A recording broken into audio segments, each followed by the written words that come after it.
हुजूर आपको देखना चाहता हूँ। सैयदना शफीना हबीबना मौलाना मोहम्मद मादनिल जूद वल करम मंबइल इल्म वल हिल्म वल हिकम बारिक वसल्लिम सल्लु अलैहि सलातन व सलामन अलैका या रसूलल्लाह सल्लु अलैहि सलातन व सलामन अलैका या हबीबल्लाह दाइमन अबदन अबदा। पैकर खुलूस वफा इज्जत मावाली जनाब मिंटू भाई और उनके बस्ती के जुमला अफराद, हुसैनी कमेटी के नौजवान और नकीब अहले सुन्नत हजरत रुस्तम इकबाल साहब, आप सभी की मोहब्बतों की जंजीर में कैद होकर फकीरा फजरात की दहलीज तक हाजिर आया। अल्हम्दुलिल्लाह आप अपने माथे की निगाहों से देख रहे हैं शायर मसलक आला हजरत असद इकबाल साहब क़िबला कलकत्तवी तशरीफ फरमा है, जिनका पहुंच जाना जलसों की कामयाबी की दलील हुआ करती है। अल्हम्दुलिल्लाह अगर ये न भी गुनगुनाए तो भी समझ लीजिए कि लोगों को इनको देखकर भी दिल को तसल्ली हो जाती है। और मुझे ऐसा लगता है कि बहुत देर मुझे तकरीर नहीं करनी चाहिए और मैं करूंगा भी नहीं, आप लोग घबराइएगा नहीं। मुझसे पेशतर आपने बहुत अच्छी शायरी हजरत ज़िया मुज़फ़्फ़रपुरी साहब की आपने समाअत की और मेरी दुआ है अल्लाह ताला ज़ोरे कलम और पैदा हो। हर इब्तदा से पहले हर इंतहा के बाद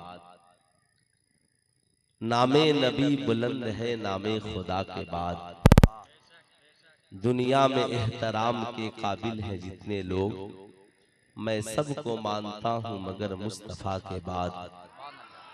क़त्ले हुसैन असल में मर्गे यजीद है, इस्लाम जिंदा होता है हर करबला के बाद। आज उन लोगों की शायरी सुनकर मुझे शरीयत का एक पहलू और एक गोशा याद आया कि अगर किसी को भूख लगी हो तो खाना पहले खाए, नमाज बाद में पढ़े। प्यास लगी हो तो पानी पहले पिए, नमाज बाद में पढ़े, ताकि नमाज में भूख का ख्याल ना आए, नमाज में प्यास का ख्याल ना आए। मगर सैयदा फातिमा ने इमाम हुसैन की ऐसी तरबियत की, बेटा अब बात भूख की नहीं बात शरीयत की, अब बात भूख की नहीं बात प्यास की नहीं, बात शरीयत की हिफाजत की है। तो जब तक बात सिर्फ नमाज और भूख की थी तो भूख को पहले कबूल करो, नमाज को बाद में कबूल करो। लेकिन बात जब शरीयत की आ जाए तो नमाज को पहले कबूल करो और भूख को बाद में रहने दो, ताकि दुनिया जान जाए मस्जिदों के नमाजी भूख पहले मिटाते हैं, सजदे बाद में करते हैं। ये फातिमा का बेटा है जो करबला में सजदा पहले करता है, नाना के हाथों कौसर का जाम बाद में पीता। नारे तकबीर, नारे रिसालत, मसलके आला हजरत फैजाने सरकारे सुरकाही। सुभान अल्लाह। और देखिए अब इससे ज्यादा तकरीर की कोई जरूरत नहीं, और मुहर्रम की सबसे पहली मेरी ये तकरीर है। मैंने सोचा कि ज़िया मुज़फ़्फ़रपुरी साहब का कलम तो चल ही रहा, उसके बाद हिंदुस्तान के इतने बड़े शायर जिनकी शायरी सुनने के लिए पूरा हिंदुस्तान बेचैन रहता। अच्छा साहब, हम लोग आज न अपने घर वालों की मोहब्बत में बैठे हैं न अपने घराने की मोहब्बत में बैठे हैं। आज हम सब बैठे हैं तो मुस्तफा जाने रहमत के घर वालों की मोहब्बत में बैठे हैं ना। ये नरेश भाई माशाअल्लाह ये भी बैठे हैं। मुझे याद है कि बचपन में जब मैं कलकत्ता रहता था अपने वालिदे ग्रामी के साथ, तो गांव के शिवशंकर चचा भी रहते थे और गणेश चचा भी रहते थे। तो जब हम लोग आएंगे तो ड्यूटी से आएंगे तो कहेंगे कहाँ गए थे, कहाँ आए थे, पढ़ने गए कि नहीं गए। तो वाकई में वो माहौल था। गांधी जी जब किताब पढ़ते थे तो ऐसा नहीं है कि सिर्फ एक तरफ पढ़ते थे। उन्होंने कहा था अगर हुसैन मिल जाते तो भारत 1947 में नहीं बहुत पहले आजाद हो गया। वाह, सुभान अल्लाह, सुभान अल्लाह। भारत बहुत पहले आजाद हो गया होता। मियां नबी ने अपने घर वालों को दिया क्या? दिया क्या? अल्लाह के नबी फरमाते हैं कुरान और अहले बैत ये दोनों एक दूसरे के साथी हैं, दोनों में कभी जुदाई नहीं होगी, दोनों साथ चलते रहेंगे, यहां तक के मैदाने महशर में एक साथ उठेंगे, हौजे कौसर पे नबी से एक साथ मिलेंगे। सुभान अल्लाह। मियां नबी ने अपने घर वालों का साथी कुरान को बनाया। मैं आपसे पूछना चाहता हूं हुसैनियों, अपने घर वालों को भी ये याद दिलाओ कि जब नबी ने अपने घर वालों का साथी कुरान को बना दिया तो ऐ मेरे बेटों तुम भी अपना साथी कुरान को बना लो। ऐ मेरी बेटियों तुम भी अपना साथी कुरान को बना लो। ऐ मेरी बीवियों तुम भी अपना साथी कुरान को बना लो। ऐ मेरी औलादों तुम भी अपना साथी कुरान को बना लो। इसलिए कि नबी ने गारंटी दे दी है कि कुरान और अहले बैत दोनों के दामन को मजबूती से थाम लोगे, जिंदगी में कभी गुमराह नहीं होगे। इसलिए कुरान से भी मोहब्बत जरूरी है, अहले बैत से भी मोहब्बत जरूरी है। मैं एक दिन बैठकर सोच रहा था क्या बात है साहब, आमिना के लाल ने अपने घर वालों का साथी हुकूमत को नहीं बनाया, तख्तो ताज को नहीं बनाया, मालो जर को नहीं बनाया, बल्कि कुरान को बनाया है। जमाने को दरसे वफा दिया। ऐ दुनिया वालों, कामयाबी किताब में है, कामयाबी कुरान में है। यही वजह है दुनिया में जितने लोगों ने अपना साथी कुरान को बनाया, कामयाबी उनके मुकद्दर में है। सहाबा का साथी कुरान है, ताबई का साथी कुरान है, अहले बैत का साथी कुरान है, औलिया का साथी कुरान है। कुरान है क्या? कुरान एक मुकद्दस किताब है जिसमें शक की कोई गुंजाइश नहीं है। कुरान कहता है हुदल लिन्नास, मैं लोगों के लिए हिदायत हूँ, मैं लोगों के लिए नूर हूँ। कुरान हलाल बताता है, हराम से बचाता है। कुरान जिंदगी सिखाता है, कुरान बंदगी सिखाता है, कुरान माँ बाप का अदब सिखाता है। रब्बे कदीर का ये इशारा है, मेरे बंदो देखो मैंने अपने महबूब पे कुरान को नाजिल किया और मेरे महबूब ने अपने घर वालों का साथी कुरान जैसी किताब को बना दिया। पता क्या चला? नबी ने अपने घर वालों का साथी किताब को बनाया। इमाम हसन का साथी किताब है, इमाम हुसैन का साथी किताब है, मौला अली का साथी किताब है, सैयदा फातिमतु ज़हरा का साथी किताब है, मुफस्सिरीन का साथी किताब है, मुहद्दिसीन का साथी किताब है, मुफक्किरीन का साथी किताब है, मुनाज़िरीन का साथी किताब है, मुबल्लिगीन का साथी किताब है, उलमा का साथी किताब है, फुज़ला का साथी किताब है, फुक़हा का साथी किताब है, फुसहा का साथी किताब है, बोलगा का साथी किताब है। दुनियावी एतबार से देखे साइंटिस्टों का साथी किताब है, प्रोफेसरों का साथी किताब है, डॉक्टरों का साथी किताब है, जजों का साथी किताब है, IPS अफसरों का साथी किताब है, मास्टरों का साथी किताब है। दुनिया में जितने कामयाब लोग गुजरे उन्होंने अपनी जिंदगी का साथी किताब को बनाया।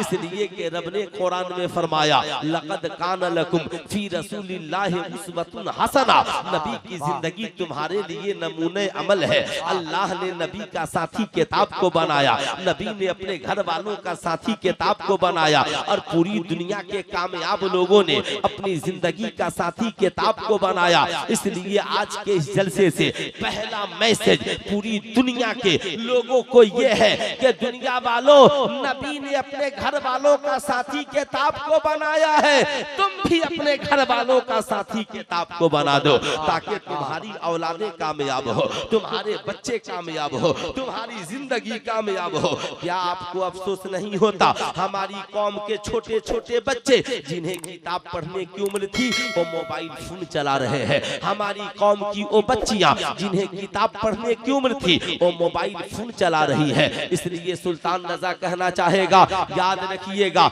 जिन लोगों ने किताब को छोड़कर मोबाइल से सिर्फ दोस्ती कर ली, उनकी दुनिया में इनकलाब नहीं है, उनकी जिंदगी में इनकलाब नहीं है। इसलिए मैं आपसे कहूंगा, आप भारत के जितने महान हस्तियां गुजरी हैं या दुनिया के जितने कामयाब लोग गुजरे हैं, आप उनकी जीवनी को उठाकर पढ़िए। कोई 21 घंटा किताब पढ़ रहा है, कोई 20 घंटा किताब पढ़ रहा है, कोई 18 घंटा किताब पढ़ रहा है, कोई 14 घंटा किताब पढ़ रहा है, कोई 16 घंटा किताब पढ़ रहा है मियाँ। लेकिन आज हमारी कौम के नौजवान अपनी जिंदगी का मिसयूज कर रहे हैं, अपने वक्त का गलत इस्तेमाल कर रहे हैं। मैं ये नहीं कहता कि मियाँ मोबाइल रखना गुनाह है, लेकिन मैं आपको ये बताना चाहूंगा, मोबाइल का मिसयूज आपकी जिंदगी की बर्बादी के लिए काफी है। आप किसी चीज का गलत इस्तेमाल मत कीजिए। आईना चेहरा देखने के लिए है, मोबाइल भी एक आईना है, जो जैसा चेहरा लेकर जाएगा मोबाइल में उसे वैसा नजर आएगा।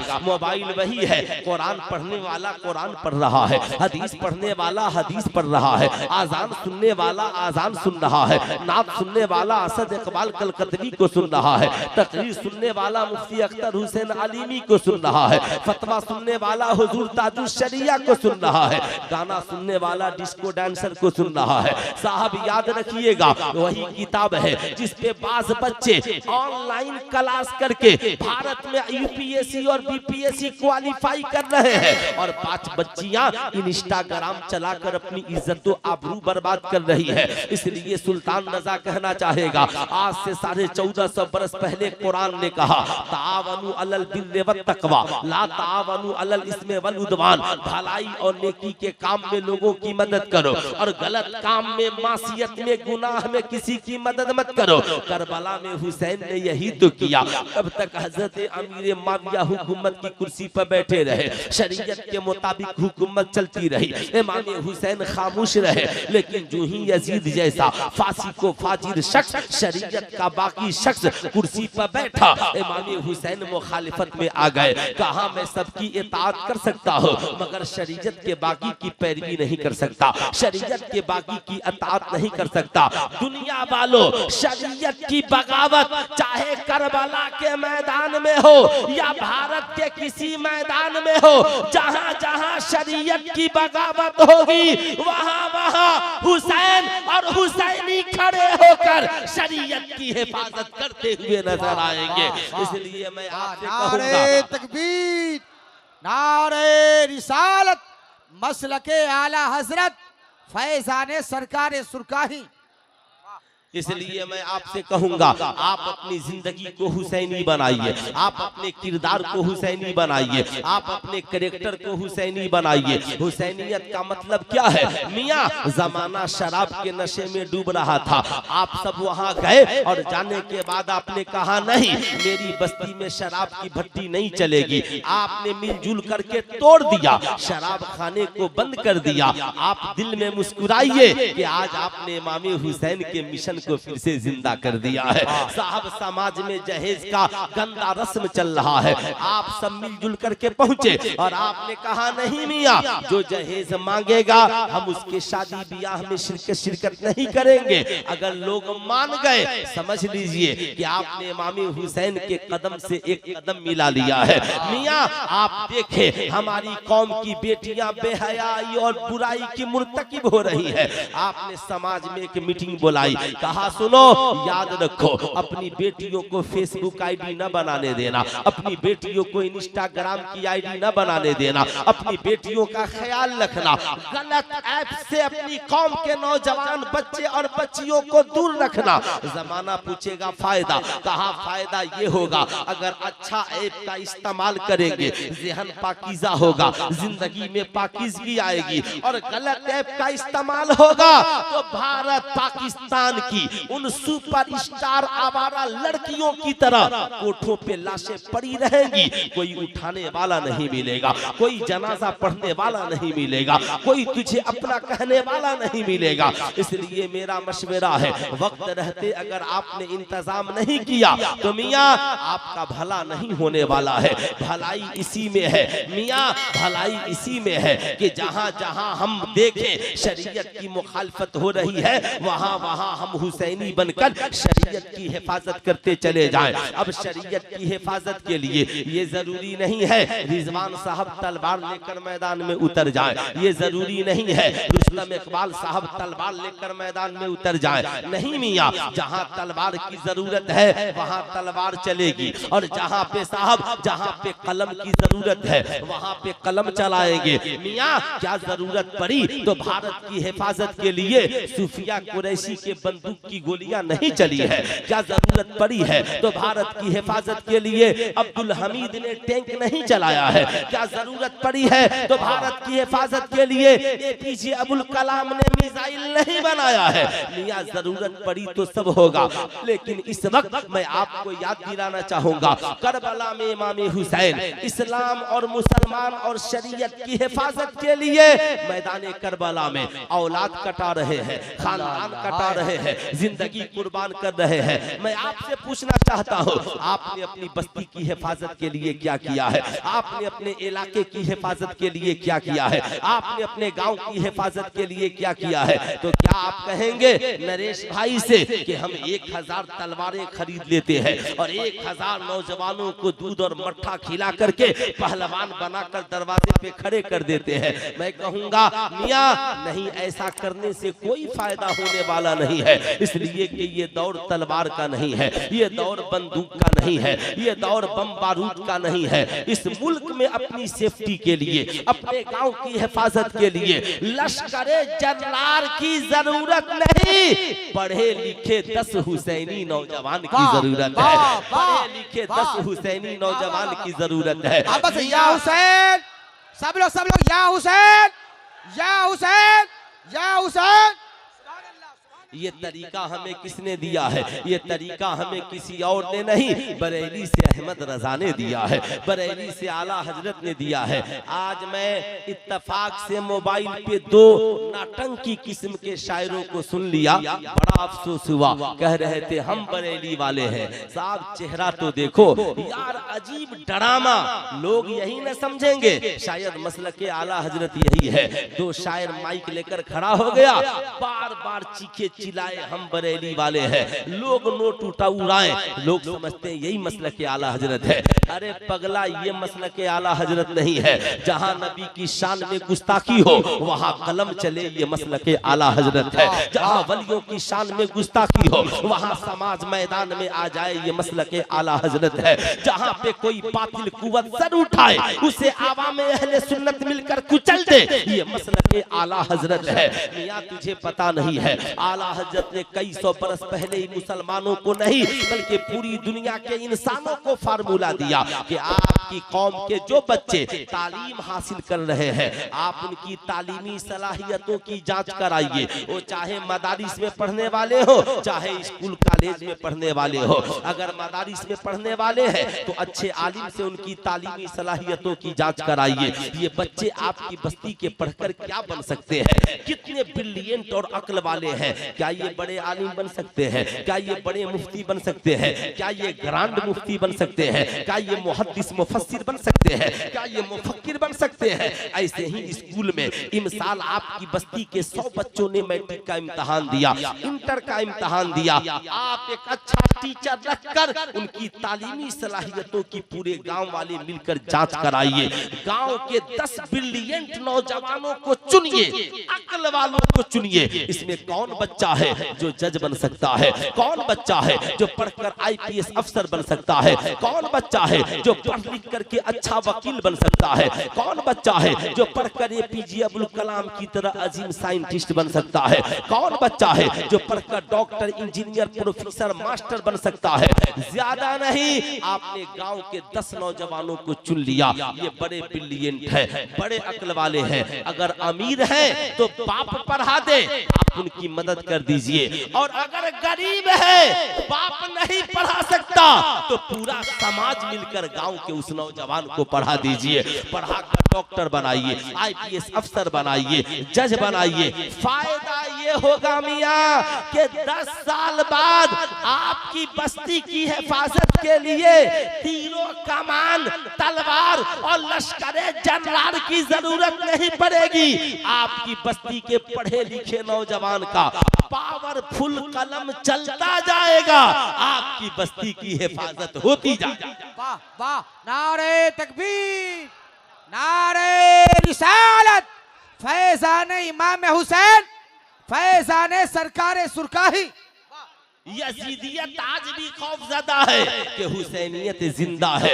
इलाका आपको की गांव की तरफ निगाह उठाने से पहले सोचेगा, उस गांव की तरफ न देखो। उस गांव में जज साहब रहते हैं, उस गांव में DM साहब रहते हैं, उस गांव में SP साहब रहते हैं, उस गांव में डॉक्टर साहब रहते हैं, उस गांव में बड़े आलिम साहब रहते हैं। मियाँ, भारत की हुकूमत जो काम न कर सकी यमन की सरजमी पर, भारत के ग्रांड मुफ्ती, केरला के मुफ्ती आजम शेख अबू बकर ने वो काम करके दिखा दिया। हुकूमत से उस नर्स ने अपील की थी, आप मेरी जिंदगी के लिए गुहार लगा दिए ताकि यमन की हुकूमत मेरी सजाए मौत को टाल दे। हुकूमत ने कहा, हुकूमत यहाँ की बोल पड़ी, मेरे पास वसाइल महदूद है, मेरा राब्ता यमन से कमजोर है, मगर शेख अबू बकर का कलम चलता है। और वहाँ के एक शेख को ये खत लिखते हैं, वहाँ के शेख ने फिर कलम उठाया है, हुकूमत को खत लिखता है। नतीजा ये निकला कि हुकूमत की दरखास्त से